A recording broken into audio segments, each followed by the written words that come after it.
He's starting to light the way.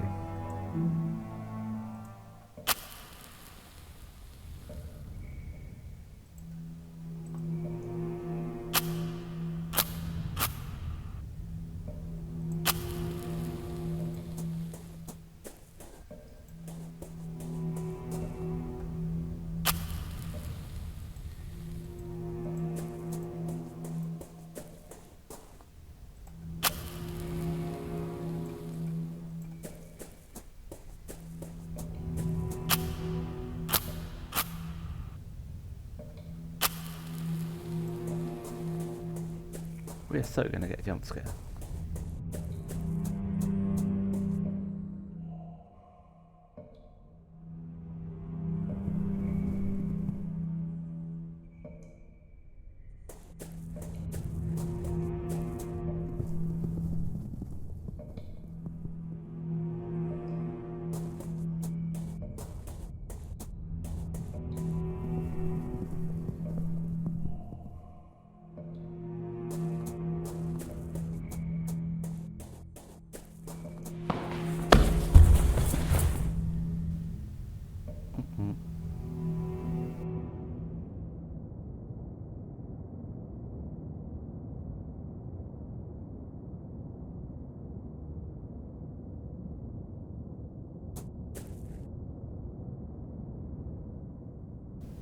Yoink.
No abominations sneaking up on me.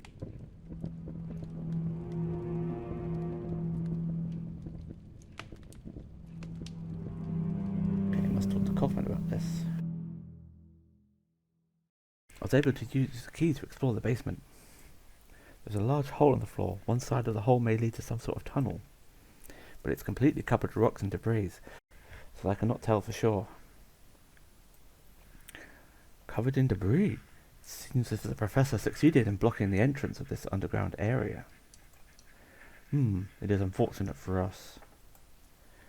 I may have made some progress of my own, mein friend. I think I could help us elucidate. Yeah, have a look.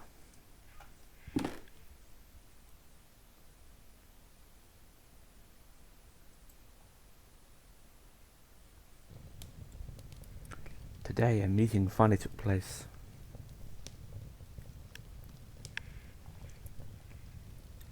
You see, Mr. Wright, our organization is keenly interested in your research. We could reach an agreement to fund this project.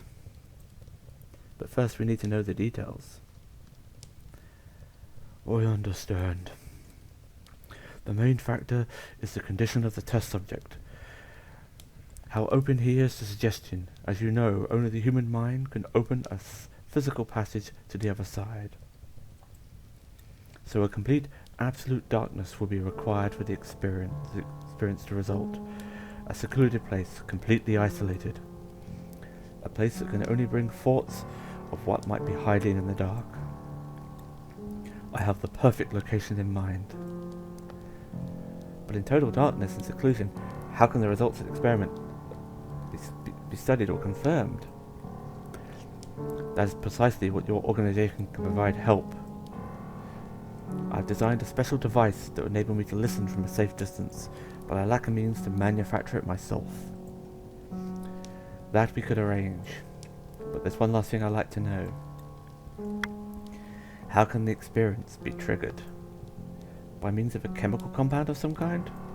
Do you mean a serum? Not at all. That would be of no elegance whatsoever. The trigger is the mind itself, the emotion known as terror. The primal fear which still survives in the depth of our mind, from the times humans were mere beasts. That which allows us to open a physical passage beyond the veil of rational thought. Primal terror is the key, and we use to open the last door.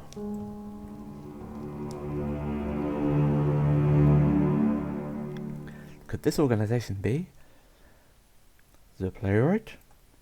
It could be, mein friend. If so, we are closer to the truth than we thought. But in this room, I've been able to find only some fragments of information, discarded materials. It's as if the main bulk of the documents were removed from this room and hidden somewhere else. The basement tunnel? That seems the most reasonable conclusion. But to access that place is lost, is it not? The entrance was sealed? There may be another access that we do not know about if we can find and use the device the professor mentions in his log. I believe it can shed some light on this matter.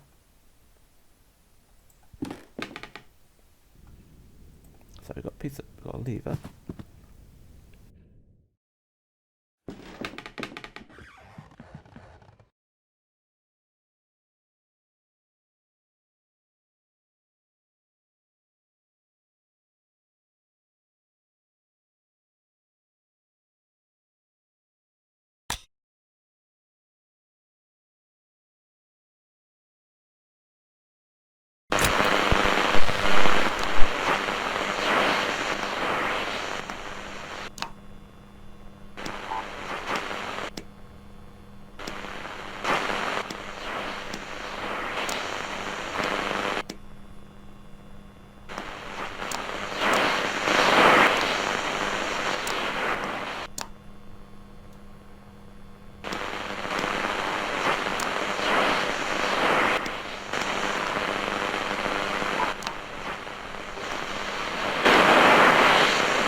Sound.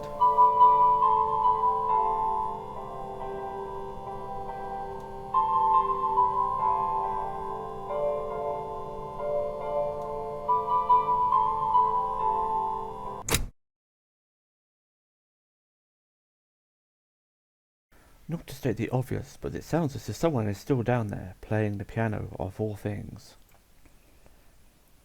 But how is that even remotely possible?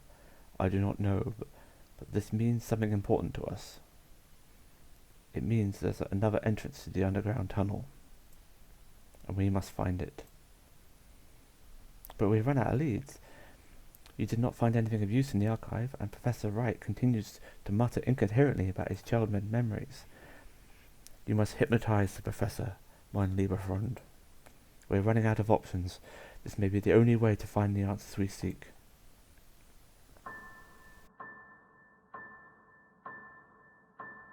Look at this candle.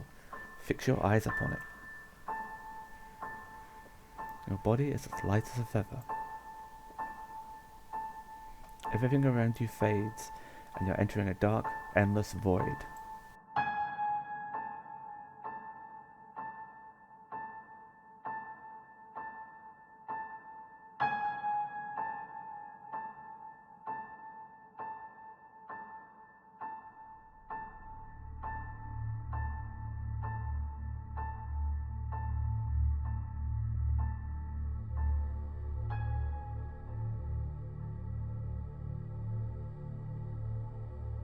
Listen to my voice. Where are you? I A great number of trees surround me. The sun is setting soon. I can go north and west. Go north. I stand beside a waterfall. It's not water that falls, but mud and rock from a great height. They fall into a bottomless abyss. Behind the waterfall to the east lies a tunnel. To the west I can see the edge of the forest.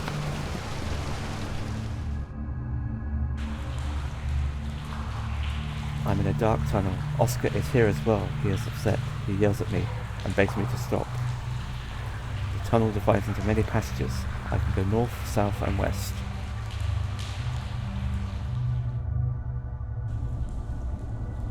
The passage ends here. An empty cave. A big round hole in the wall behind it. I can hear the sea. Go back.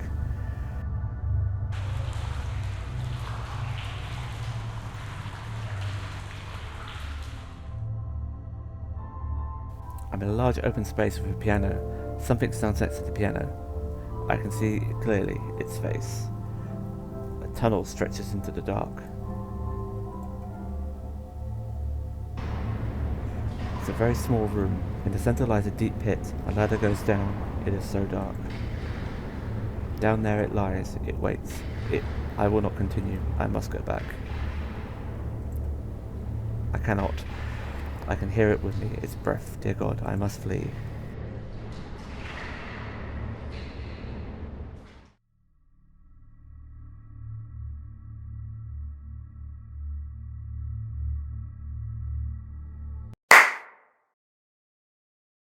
Yikes, that woke me up. Enough. We went too far, mein Freund. You are right. I did not think he would react this way. You did well by stopping the trance, Kaufman. I think it would be best if we leave it for today. Let us return to the inn. Reflect tonight on what we have witnessed here. Tomorrow, let's discuss the next steps of our investigation. I've completely given up on the voices. I'm sorry. January 21st, 1983. 1893. Dude.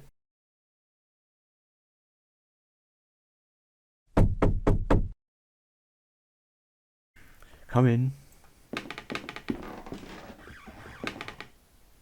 Kaufman, are you alright? Worry not, Wakefield. I'm feeling a bit feeble. It must be all this cold and humidity. Cough. Nothing serious. I would like to know your opinion on what we have heard during yesterday's session. Do you remember anything that could help us in our search?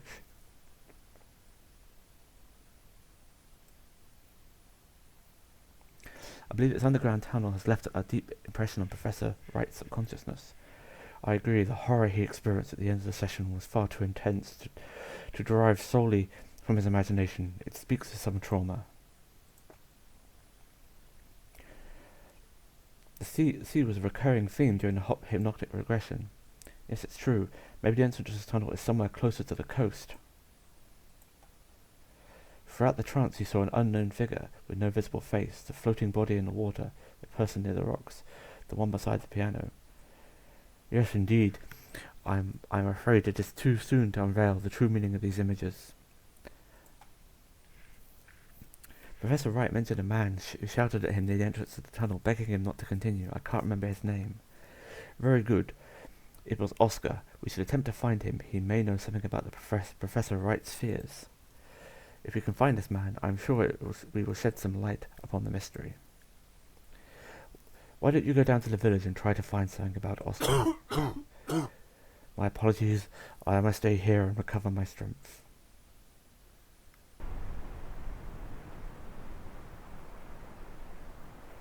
Okay, town square.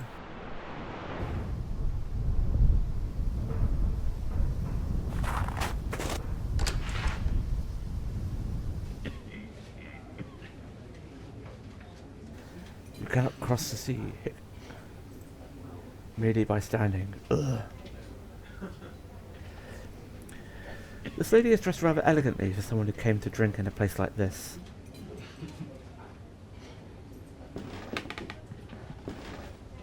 Good morning.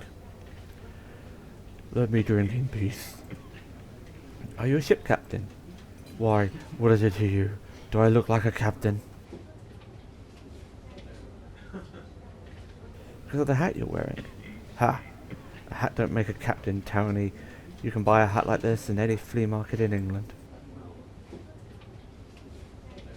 Because of your coarse skin, weathered by years of salt and wind. You've met many folk in Wickport yet? It's common enough around these parts. Because of your hands, calloused by years of knotting rope and reeling in line. Any fisherman has hands like these. Your 3 earrings. You have double the free cape, is that right? Indeed I have. Good hope, Lewin and Horn. Therefore I hold the right to stand before kings and to piss against the wind.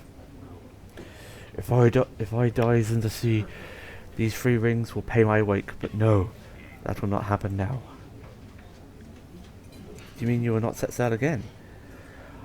I love the sea more than anything. It is my passion, my freedom, and my life. But there are many things about him we do not know. There are far from the coast, in the deep, dark things we are still unprepared to behold. Believe me, those things wait deep down. Have you seen any of those things?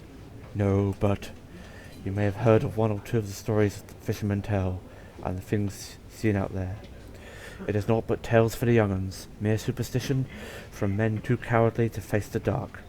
Any good seaman knows that in the strong wind a stretched rope can shake and sing.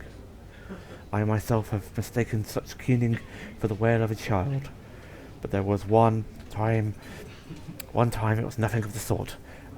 Then the sea howled. It was not thunder, not a strong wave crashing on my ship, no. It was like a voice. It spoke to me in a language I cannot describe, a sound muttered by a living something, a call unlike anything I've heard before. And I understood. What did you understand? I understood there was no more freedom for me. The sea now had other lords, and whoever they were, I did not want to and they would not want to share it. What happened then? As I navigated back to the shore, I lost control of my ship in a great storm. The rocks and cliffs did the rest. I do not know where the remains of my dear Augustine ended up. With the passing of years and tides, I looked for them once for many moons, but all I found was this bar at the bottom of an empty glass, and I've never returned to the shore since. May she forgive me. Now leave me be. I will leave you alone. You had the gratitude of me and my whiskey. All that blathering worked up a right sore thirst.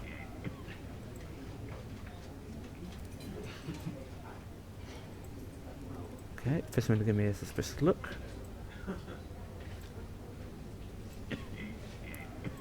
Last off. Good morning. You want a drink? Also the man in the corner.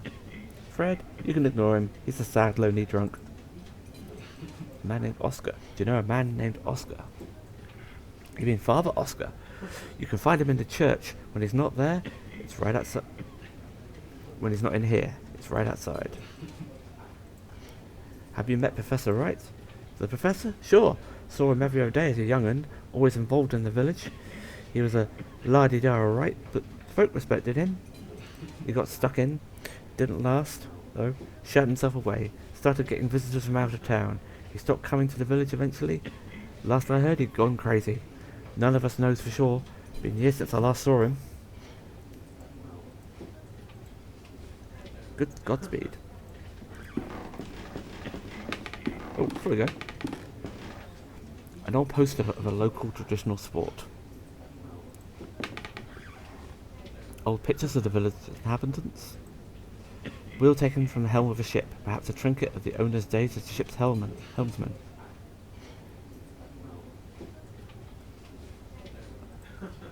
Bottles of rum, dark beer, and a couple of taps of pale ale.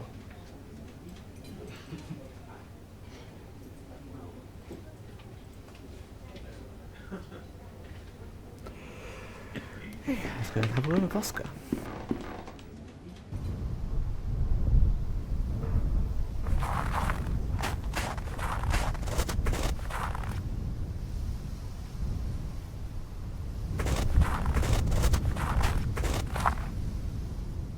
Excuse me, are you spying on me?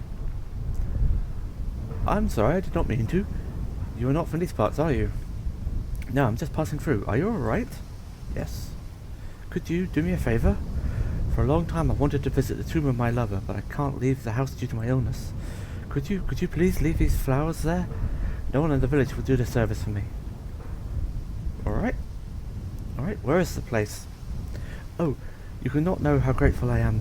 You're a kind person. You can go to the graveyard through the path right here, right there. The name you need to look for is Carter.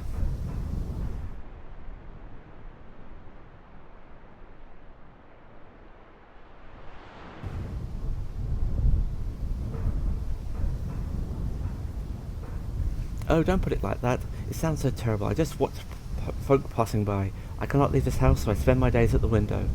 It's awful interesting. You learn a lot about people in this way, you know. I should be using a woman's voice, because I think it's... Really? What can you tell me about myself? About yourself? I've only observed you for a while, but I can tell you're an important mission, looking for someone dear. There's a worry on your shoulders, and a long way ahead of you. Well, that was remarkable. I'm frankly astonished. What can you tell me about the barmaid? Oh, barmaid. That's 2 female voices I reckon I should have been using. Eva is a woman with a strong character. Once I saw her kick out a group of drunk sailors from the pub without a doubt. She's in a bad mood lately because business is not what it used to be. She will not leave the village though, as did the others. What can you tell me about Captain Morville? Poor Fred, he's always drunk. In the old times when he was not sailing, he had long walks on the beach and looked happy, but now, rare as occasion where he gives a quick glance at the coast, he has lost all hope. What can you tell me of Father Oscar? He is a man who has lost his purpose. I see him walking aimlessly in the morning and evening, nervous and doubtful.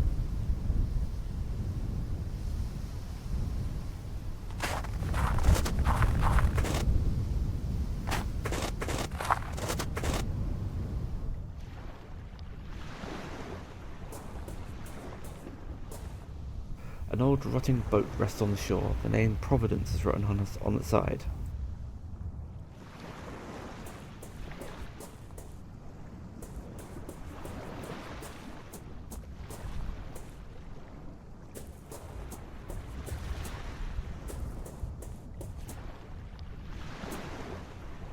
An old rusty bronze bell, typical of a sea vessel.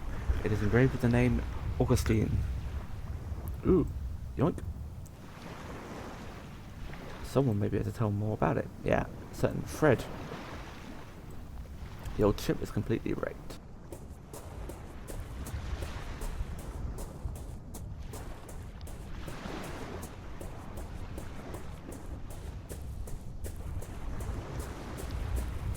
A bit down this way.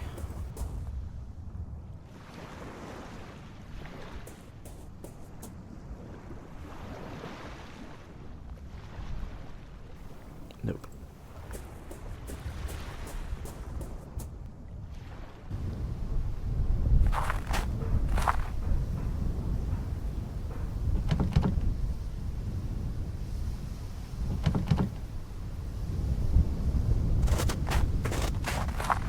So let's go to the pub.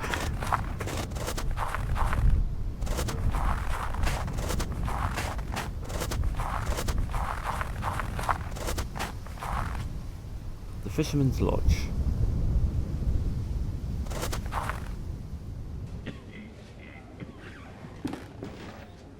Use bell on Fred. Why, that bell's from the Augustine! My Augustine! Where on earth did you find it? I found it on the beach near the shipwreck. I thought I would never see it again. I will clean it and make it shine anew. Wickport Beach? Our beach? Well, I must go. I must go straight away. Oh, to be reunited with my poor Augustine. What will remain of her? Oh no, I dare not go. But I must. Good day to you, sir.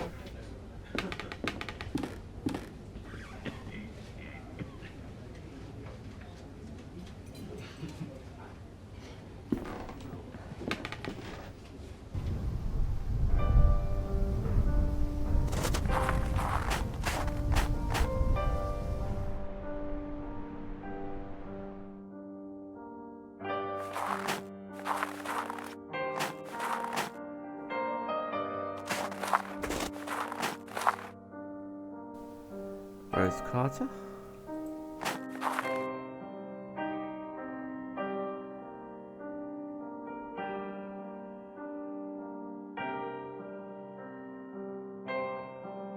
Think of that, Miss Carter.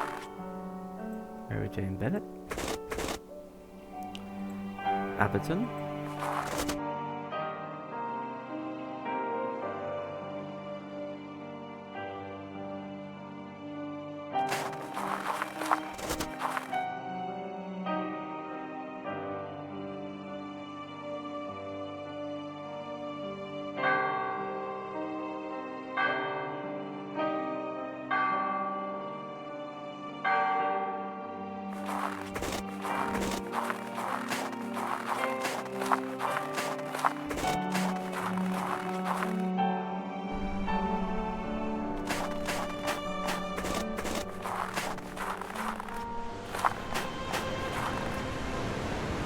Windswept old gnarly tree is clinging to the cliff with what roots remain. Someday it may fall into the ocean below.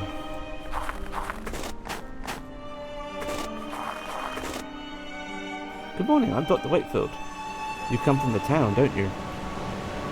You needn't answer, I know by your accent. Be careful around these cliffs, there's no place for tourists. It's hardly a place for anyone now. The man snorts. You'd best be on your way back. Strange things have been happening here. What do you mean?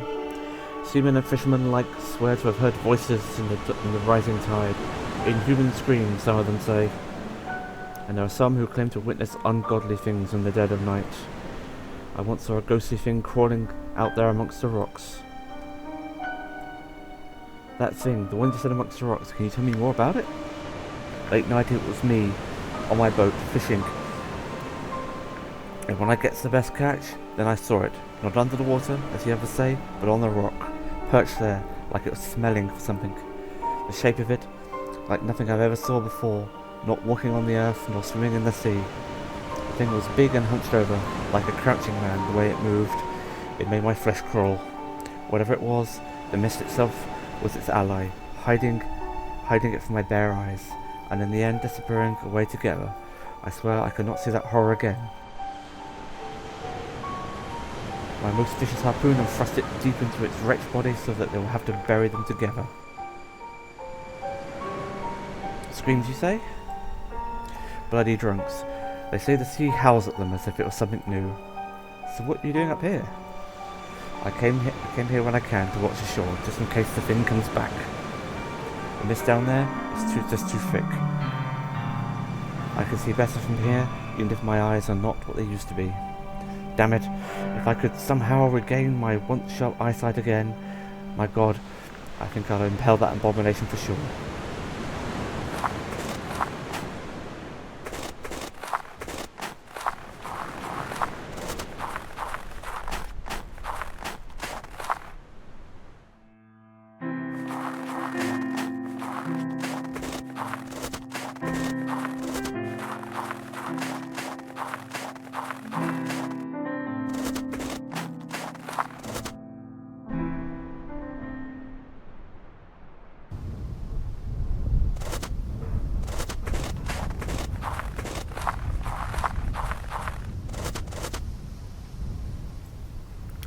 Oh, thank you so much. I'm in your debt.